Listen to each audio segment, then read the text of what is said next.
So, ayun guys, ngayon pupunta tayo ng Korean store kasi nagki-cravings ako kumain ng Korean noodles.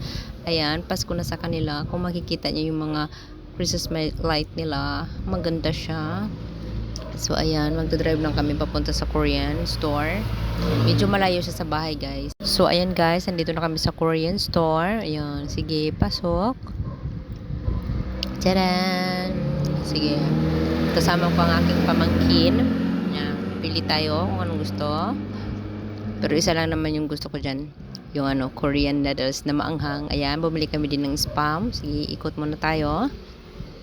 Pero guys, nakakahiya pala kasi pumunta ako dyan ng Korean store, pero wala pala akong dalang cash. At yun na nga guys, no, wala akong dalang cash. Nahiya talaga ako dyan kasi nung pumili, yung namili na kami, no, ayan, sige, pili. Tapos, nung pumunta pala ako doon, ayan, magpunta na ako doon sa cashier. Ayan, pipili na kami sa cashier, guys. Tapos, wala pala akong cash. Tapos, yung Gcash ko, wala rin palang laman. So, hindi gumagana. So, tinatawagan ko yung ate ko, wala, hindi sumasagot. Tapos, tinatawagan ko talaga siya hindi siya sumasagot, guys. Tapos, hindi rin ako baka ng messenger kasi, wala na akong signal. So, ayun, nag-ikot-ikot muna kami dyan, kumari, ganun-ganun, para pili pa, ganun. Tapos, itatabi na lang namin yung pinamili namin. Tapos, babalik na lang kami mamaya, guys.